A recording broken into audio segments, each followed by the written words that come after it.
Hello, everyone, and welcome to another episode of the Play Action Podcast presented by Warrior Student Media. I'm Brandon Smith, joined today by my great co-host, TJ Hawks. We're 1 week away. 1 week from today. 1 week from today is the first round of the NFL Draft. And next week is going to be great in terms of podcast content. The next couple weeks. Yeah. Mock draft. I only got a couple weeks left on the pod. 3 weeks, I believe, after today. 6 episodes after today. 6 episodes. And then we only got, I only posted probably 1, maybe 2 after that. So we're we're coming down to the wire with these last set of episodes, and Here we're we going to go, be done baby. for the school year. Yeah. Very excited. So we are ranking our second-year players, or we're picking second-year players, I should say, who we think are going to have breakout seasons and take that next step next year. So these are players from the 2021 draft, and I'd say we just get right into it. Yeah. We're going to start at quarterback. You can go first. Okay. I know who you're taking. Okay, I feel like this is pretty easy, right? You know, no quarterback really has a chance of playing except for the top 6 guys we saw this past year, right? You know, you got the first round quarterbacks and then Davis Mills. Mm-hmm. Now, I think I know who you picked as well. Yep. There are a couple guys that probably I won't say necessarily break out, but one guy's it's going to be his first year legitimately with a shot at playing a full season. So I went with Trey Lance. Okay. I knew you did that. Each and every game he played in, because he played in 6 games and started 2. And every game that he was playing in, we saw more and more improvement, right? 603 yards, 5 touchdowns to 2 interceptions. It's obviously not a crazy stat line, but this dude's very mobile. He fits the kind of the QB mold that we've been seeing these past few years. You know, He's an athletic freak. An athletic freak. That's a great way of putting it. You know, that's what you're seeing at quarterback now with guys like Lamar, guys like Josh Allen, guys like Justin Herbert. I mean, I'm not comparing those 3 together, right? But like guys that can use their legs as well, and that's what Lance is really good at. I think he'll fit in this offense really well. Shanahan is probably one of the better offensive coaches in the league, and he knows how to use a mobile quarterback well. I don't see why he wouldn't. Mm-hmm. So even though he's never had to before. I mean, he's basically been guaranteed the starting spot. They've been saying, no matter what happens to Garoppolo. So I'm honestly expecting a big year out of him. I'm not going to be disappointed if he's just average, considering I'm expecting a big year. Yeah. But this dude, he has so much potential. I don't see how he doesn't break out. He definitely has potential, and he is probably the most inexperienced rookie quarterback that we've ever seen come into the league. Mm-hmm. Definitely. Only 1 year of college. He didn't play in a pass-heavy offense in high school. It was a running system that he played it in high school.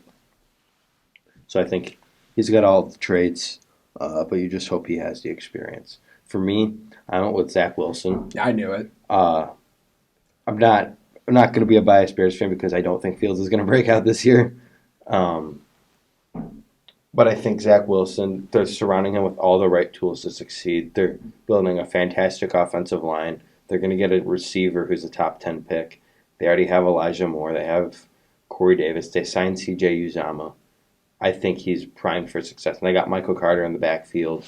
Don't forget about the connection that he has with Braxton Berrios. They got really good over the second half of the season. I will say that, he is they kind of use him in like a Debo role that we saw Debo in the second half of last year with that Shanahan-LaFleur offense up in New York. So I think Zach Wilson's going to have a big year next year, and I think it's a disappointment if he doesn't, but I fully expect him to. I was really debating between those 2 quarterbacks, so I'm happy you went with the other one. Now, I want you to get into your running back first because I'm really curious to see who you picked. You know who I picked. I picked Javonte. Yeah, Javonte Williams. It's hard to not because I had him as my number 2 ranked running back coming out. I had him behind. Me too. I had him behind Najee. Yep. But I think Javonte is going to have a big year. It looks like he's going to be the workhorse running back. We'll see.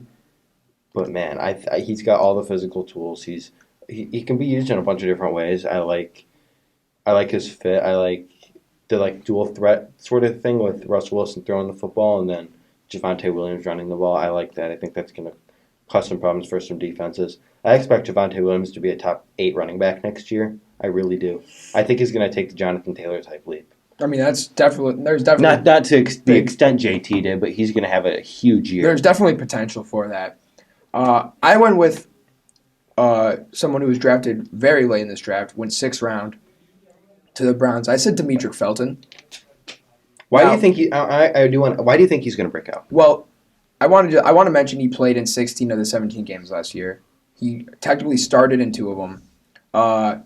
He was used a lot as a return man last year, but he did have 18 catches, 181 yards, and he also had a few rushes. So I don't know if he's used more as a receiving back rather than a running back. But I feel like this with his rookie year out of the way, he was a guy who was very no one really knew what role he'd play in the NFL during the draft process. I was in love with him because he could be used both as a receiver and a running back. I just grouped him into the running backs because that's where he's listed. Yeah. So I think that Stefanski can use him, and they now understand his skill set in the NFL, and they can use him in a more, I guess you could say, a more logical way for the type of player he is. I think he can get a bigger role, probably as a receiver, or more of a receiving back, I should say. But I think he's got a lot of upside in his versatile skill set. So I think that kind of deems breakout in my eyes. That is not the 6th round pick I thought you were. I thought you were going to take Elijah Mitchell, either Elijah Mitchell or Khalil Herbert. I considered Herbert. Elijah Mitchell already had a great year, so I don't think it's hard for him to break out, I guess you can say. But Khalil Herbert is. I like Khalil Herbert too. Khalil Herbert is really interesting to me because I think this year is going to be huge for him because David Montgomery's in a contract year. We don't know if he's going to come back, and I'm not 100% sold if I'm the Bears on paying him because he has shown some durability issues, but you also have a guy who might fit the system even better in Khalil Herbert with that zone running scheme that the Bears are running now with like Shanahan LaFleur type of offense that's going to be heavily based off of play action, which I think is going to make the Bears offense more dynamic. But now we're going to go to receiver. I'm going to take here one of my biggest draft crushes in a long time. Did we go with the same guy? I don't think so. I'm taking Rondale Moore. Oh, okay. No, we didn't. Dude, I loved Rondale Moore last year. I had him ranked higher than like Elijah Moore, Kadarius Toney. I had him ranked higher than those kind of guys. Dude, I think Rondale Moore is a beast. I really like what he brings to the offense. Especially after losing Christian Kirk, they're going to rely on him to step up a lot, I think, if they don't draft a receiver in the 1st round. Oh, no, I love Rondale Moore. I think he could be used as a more slot receiver, yard after catch special guy. I mean, another guy who can kind of fit that Eva role. Exact, dude's so good. I love Rondale Moore coming out of college as well. My receiver, I feel like this was pretty easy for me. I went with Rashad Bateman. I was going to do that, but then I thought you did. I hate Baltimore. Hate Baltimore with burning passion. But I love Rashad Bateman. Bateman's so good. I do think he is the best receiver on this team, even ahead of Marquise Brown, based off talent alone. He didn't have great production, 46 catches for 515 yards, in only 12 games though. So those numbers could have been a little more inflated if he had played every game. I think he was injured early on in the season and missed about a month. Only a touchdown as well. So I don't know. I feel like he's gonna have the production of like a DJ Moore, where tons of yardage. I believe DJ Moore is like top 5 in yardage since he was drafted, like based off all receivers in the league or something like that. I think he's number 1. No, he's not number 1. He's up there. I think he's around the top 5. But he doesn't have many touchdowns. He's a guy who's going to get you a ton of yardage, a lot of deep plays down the field. But you got Mark Andrews to rely on in the red zone even. Yeah. So. He's so big. You could use him as a red zone target if you really want to. I mean, it's Bateman. That potential is definitely there. Bateman, he was one of my favorite receivers in this class. I believe he was my receiver 4, behind obviously the top 3, which everyone had in their top 3. I just love Bateman. He's so good. He has so much potential, and the Ravens need a receiver to step up, and I think Bateman's going to be that guy. Yeah, I really like Bateman. I think he's going to be a really solid player, and I'm excited to see what he does next year. We're going to tight ends. I think I know who you picked. I know you know who I took. Who'd you take? Brevin Jordan. Yeah, me too. This is easy. Me too. You took him as well? Yeah. Okay, good. Dude, I couldn't think of anyone else. the only one I considered was Trey McKitty, but he probably won't even start next year. He'll probably be the number 2. Who's the dude they signed Everett, didn't they? Yeah, they signed Jarrell Everett, and he's okay, but Mid. Trey McKitty was my second option. But Brevin Jordan, dude, he's so athletic for a tight end, 6'3", 245, plays like Kyle Pitts, not nearly as good. No. I understand that, but he plays similar to him. Played in 9 games, had 20 catches for 178 yards, 3 touchdowns. Not great production, but I mean, he was a 5th-round pick, so I think that's good production. Surprised the heck out of me. What, that he went that low? Yeah. He was my tight end too.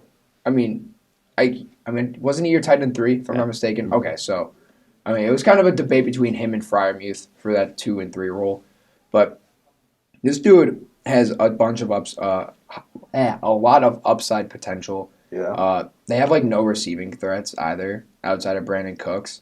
They are interested in Debo though, so.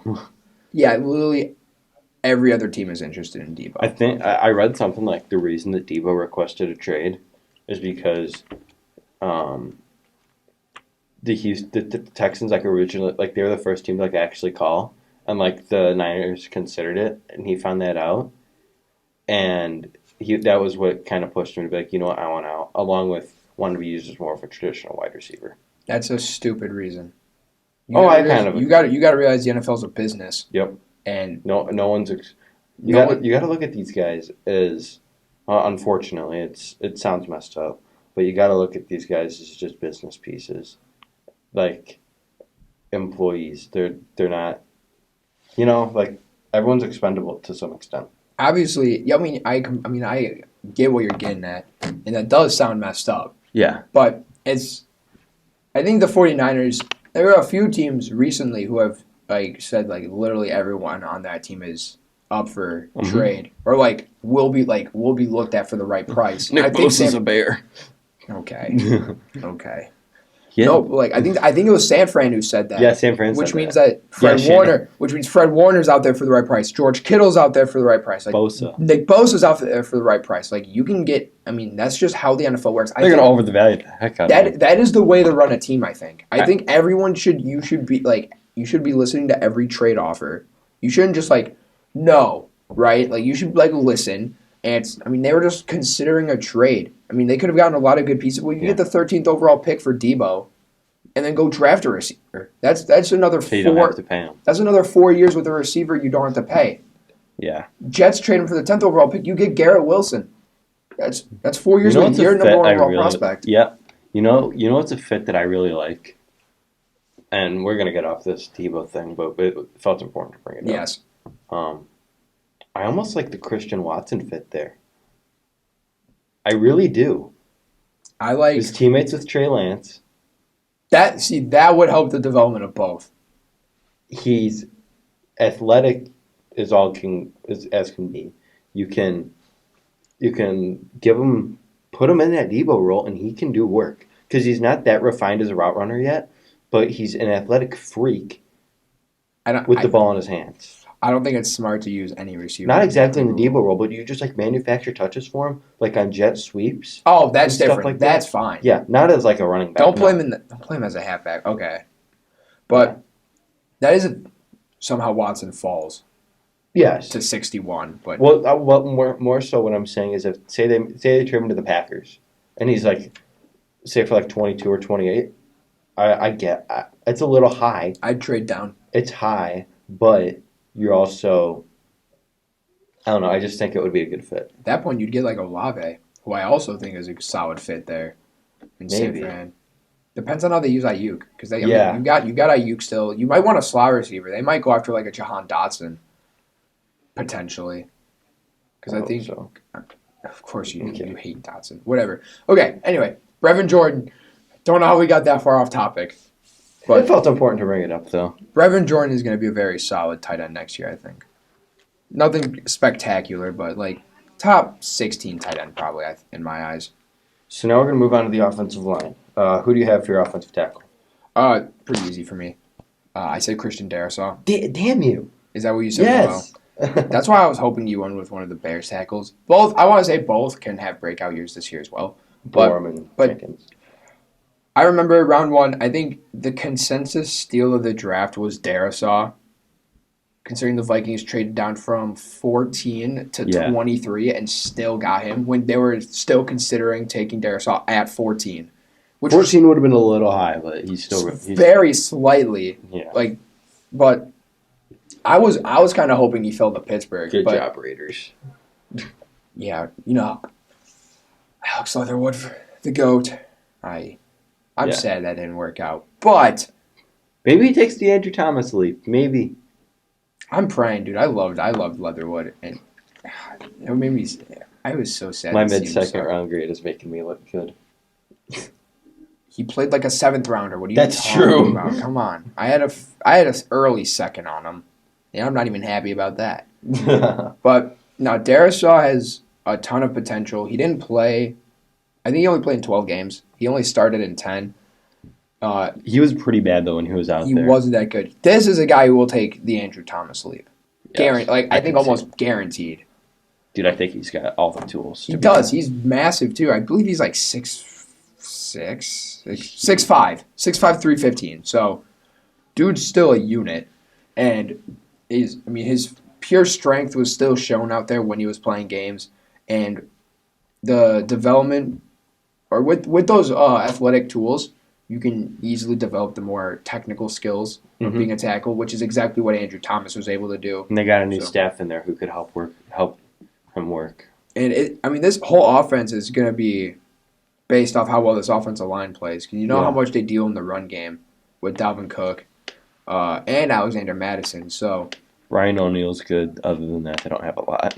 As I say, Garrett Bradbury's. No, I don't even know. He's bad. He's bad.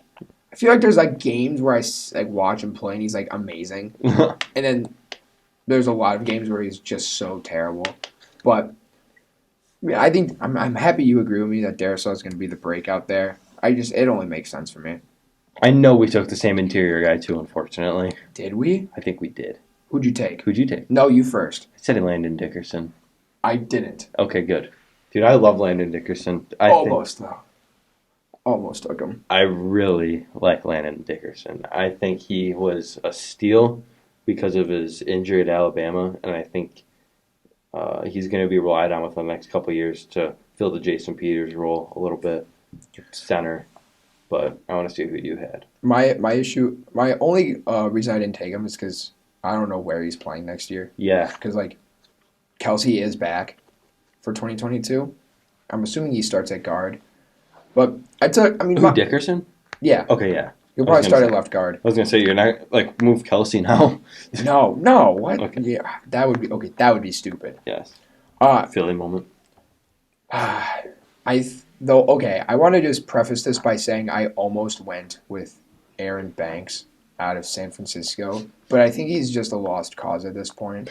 This dude I was so high on him coming out of college, and he sucked. Did you take Jalen Mayfield? No. Okay, that's even worse. No, I took Josh Myers.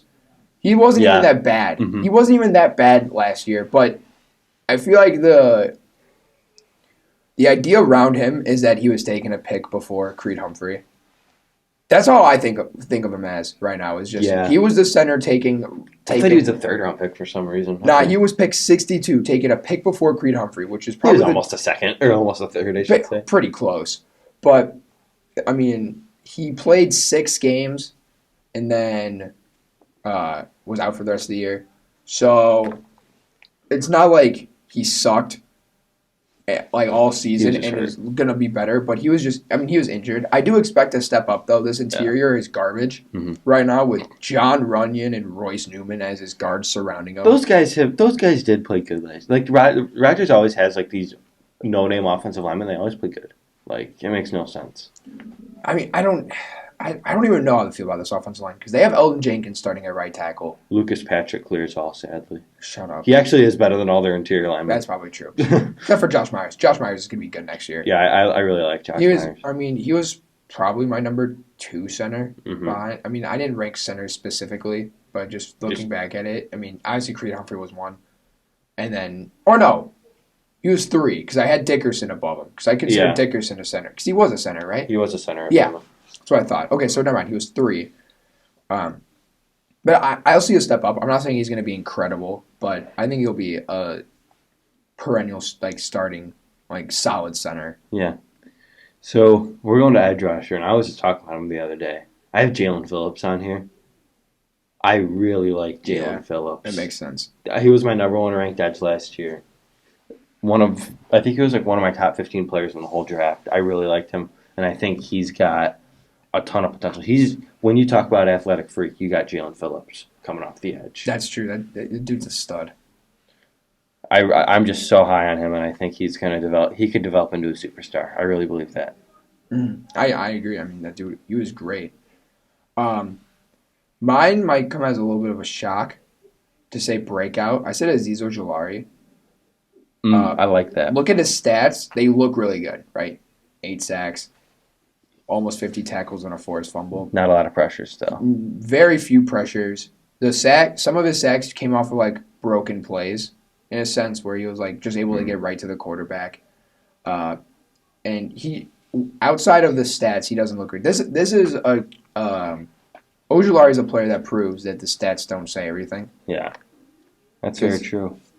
But I think the basic stats don't say everything. Yeah, the basics. Because again, like you said, very few pressures, and those advanced stats just aren't there. I mean, I won't get into specifics because there are a lot of advanced stats, and we don't have the time for that. You nerd. Shut up. Advanced stats nerd. But I think he has. I mean, he is the best edge rusher on this team right now. Quincy Rochet is their other starter, and I actually almost went with him for a breakout, but Azeez Ojulari has the athletic traits to be very good in the role he's going to have. And I see that sack number staying relatively the same, and I expect the pressures and, tackles for loss and stuff to go up. And he could become a true top 25 edge rusher in the league. And the Giants are desperately needing an edge rusher to step up. They might even get one in the draft. We'll see. They probably will, hopefully. So we're gonna go now to interior defensive line. I have Kyrus Tonga from the Bears. I love that pick. That's a good one because he's gonna be I think he's gonna be in a bigger role this year. At least as of now, he will be. So we'll see. But I really like him. He was a penalty machine last year, but dude, I really like him. He plays with so much power in his hands. He's actually relatively athletic for his size. He's a mountain of a man. I love Kyrus Tonga. I think he was a great pick for Ryan Pace's last draft pick as GM. I mean, that is true. That was his last draft pick, wasn't it? And, I mean, he went out with a bang, I guess. Maybe. Now, I went really unconventional here, I think. A guy who, Marvin Wilson. I wish. But, I mean, likewise, this is a dude who, didn't play at all last year. I went with Bobby Brown. If you even know who that is. I'm sorry. I have no clue who that is. That's fine. He was a 4th-round pick out of, I believe, Texas A&M. Let me look real quick. Out of A&M. Maybe I have heard of him. I just don't know where he's at. 4th-round pick out of A&M, plays for the Rams. And the system that he's in is kind of why I picked him. You'll have Donald and A'Shawn Robinson surrounding you. I knew right away he was going to play the one tech in any 3-4 team. He just has that size to play one tech. He's going to be in a bigger role now, maybe. He's not, I mean, to be fair, he is still not listed as the starter. It is Greg Gaines.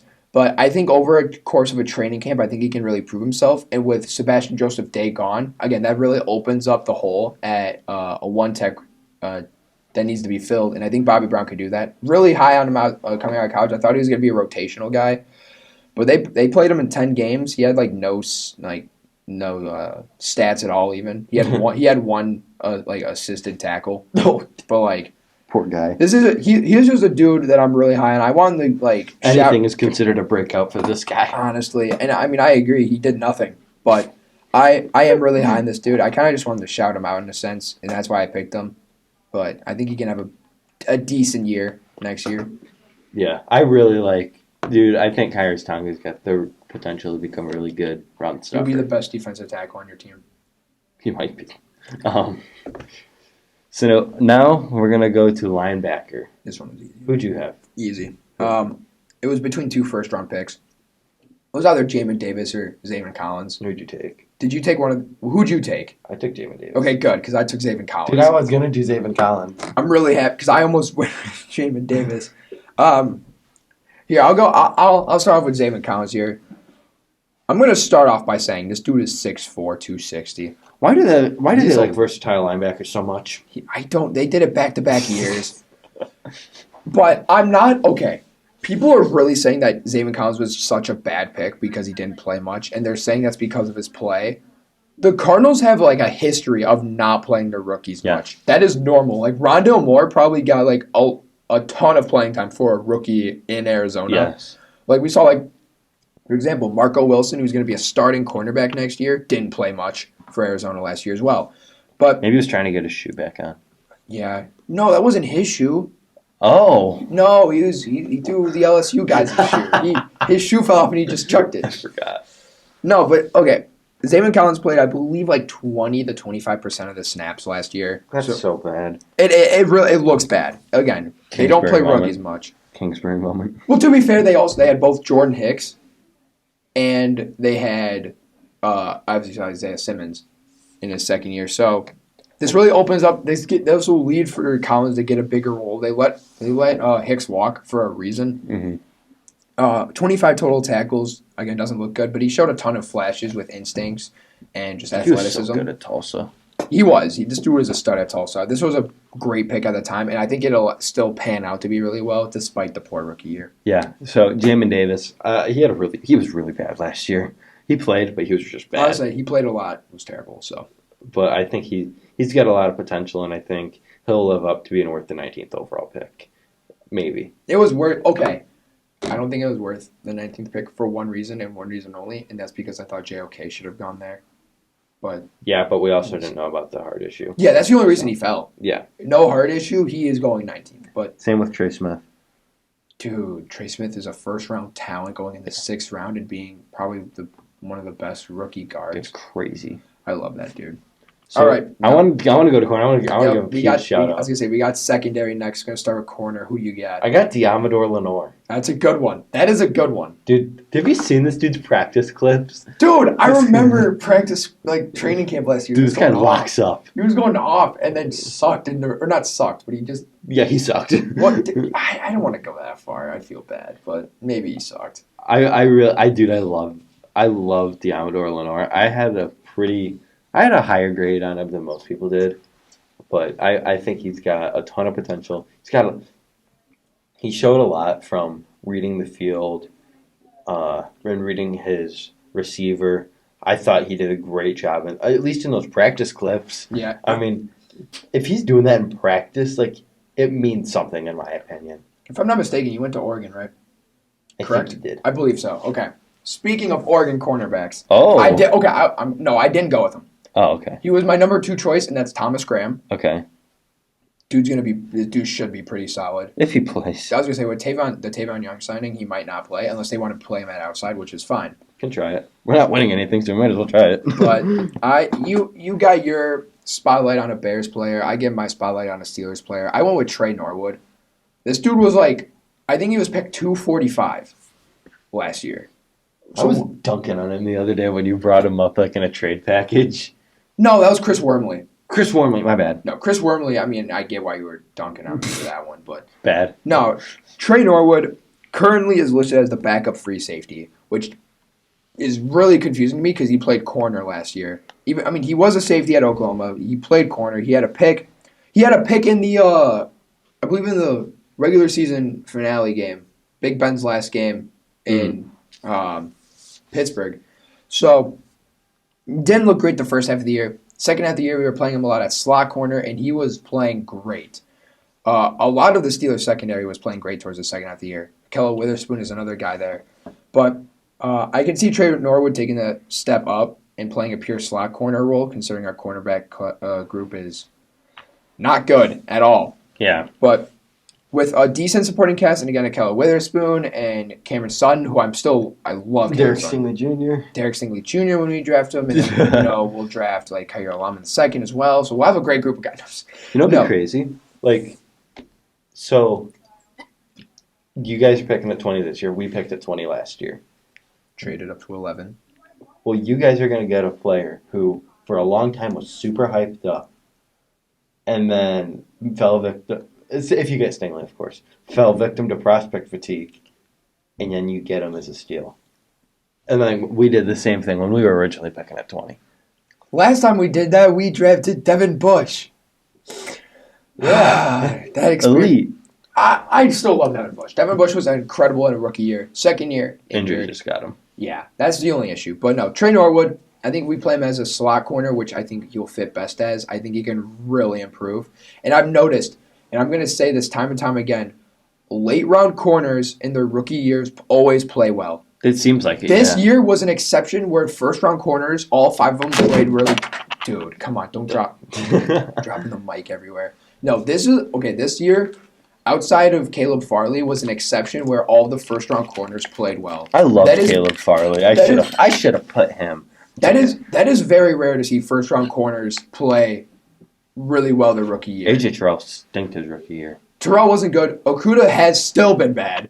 Yeah, injuries. J.C. Horn was great at the first 3 games he played. The only 3 games he played. Sertan, probably the best corner in this draft so far. He's Greg Newsome. He's borderline top 10 corner in the league. Eric Stokes. Eric Stokes played really good last year. So good. Greg Newsome. Good. So good. Like, there were a lot of early... Or Asante Samuel in the second. Mm-hmm. Great. This new age of defensive backs... So, they're playing a lot better. Paulson Adebo, round 3, was a stud. Yeah, he was a so steal. Good. So, who do you have at safety? This safety class kind of sucked. Other than, the top couple guys. It did suck. It was a bad safety class. This was hard to pick. It was... Okay, I want to give... I don't want to say shout-out like I'm better than him or anything like that, but I want to give mentions to Trayvon Mulrig. Yeah. He was solid last year, so I couldn't put him as a breakout, but I think he'll consistently be good. Yeah. I went with Richie Grant. Okay. Love this dude coming out of UCF. Isn't he at he's in Atlanta now, isn't he? Yes. He got drafted by Atlanta in the second round. Dude had a decent year. 35 tackles, forced fumble recovery, a couple passes defended there. He didn't play a ton. He didn't get a ton of snaps, but I think looking at the safety group that they have, it's bad. You have Dean Marlowe starting at strong safety. Bad. Yeah, their whole defense is bad outside of Deion Jones and Grady Jarrett. Yeah. And AJ Terrell, sorry. And Casey Hayward. Mid. He was good last year. Yeah, he was solid. He was very good. But no, with Dean Marlowe starting at strong safety for Atlanta right now, Richie Grant can easily take over that spot. Yeah. And I can see him having a big year. I went with Caden Stearns. Dude! Oh, I almost went with Jamar Johnson. The other rookie safety for Denver. Dude, I went with Caden Stearns. Even I don't think he's going to play that much, but I had to pick someone because the safety class was terrible. Where did he go to college again? Indiana. That's right. Okay. But, dude, I love all these guys that I just mentioned. I like a lot of the ones you mentioned. Likewise, I think I really like the Karius Tonga pick. Yeah. Dude he was very underrated last year. Yeah, he had some good moments, but... Watch Bobby Brown go off this year, dude. I'm calling it now. The Bobby Brown breakout year is this year. So, we are officially in draft era. We are in draft time. Yep. Draft week is here. Next week, we'll be releasing a final mock draft between the two of us, a first round. It'll come out Thursday. It should. Yeah. And then Friday, we will be reacting to the first round. Yeah. I'm ready, man. I am so excited. It's going to be great, man. Yep. It's going to be so good. So, we will see you guys next week for more draft content. Draft week. On the Draft Action week. Podcast, presented by Warriors Student Media. For TJ Hawes, I'm Brandon Smith. Have a great day. See you next time. Thanks for watching. Bulls in 6. Shut up.